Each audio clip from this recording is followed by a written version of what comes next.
អ្នកក្រគ្មានទេស្រណុកធ្វើការទាំងថ្ងៃទាំងយប់រកប្រាំងជួយជ្រោមគ្រួសារញឹមហូបដោប្រាំងការងារលំបាក់យ៉ាងណាមិនអូនមិនថាវាស្នាយើងកូនអ្នកស្រាគ្រួសារក្រខ្សត់រៀនមិនបានច្រើនមិត្តភក្តិក៏លែងរាប់អានជួបមុខគេធ្វើមិនស្គាល់វណ្ណៈទ្រពធនពេលនេះទៅខ្ញុំបានយល់ហើយឈុំអំពើខ្វាយខ្វល់ហើយស៊ូទៅមុខក្រមេតែមួយតែវាស្នាមិនដូចគ្នាអ្នកក្រវេទនីលំបាងស្ទើរខ្សែមរណាធ្វើការឲ្យគេចេះស្ដីក៏មិនថាខំរកប្រាំងជួយជ្រោមគ្រួសារបងសង្ខាក៏មិនស្ដាយ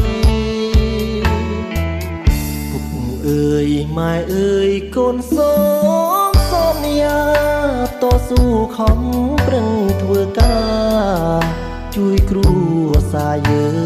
ងឲ្យស្បើយមិនយូរមិនឆាប់យើងនឹងលែងលំបាកហើយសង្ឃឹមថ្ងៃមួយជីវិតយើងបានសុខសាន្ត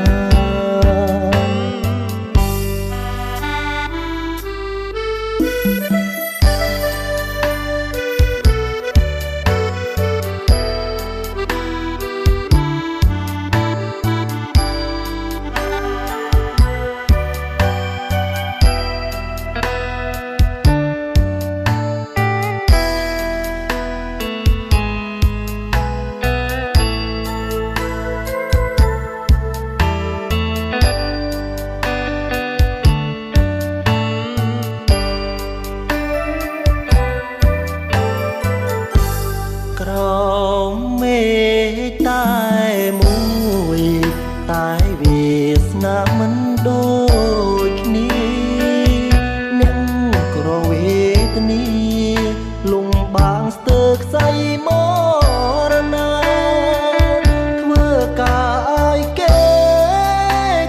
ចេះស្ដីក៏មិនថាខំរកប្រាំងជួយជ្រោមគ្រួសារ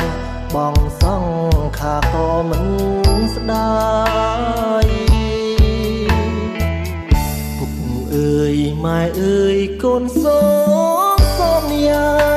តស៊ូខំប្រឹងធ្វើការជួយគ្រួសារយើ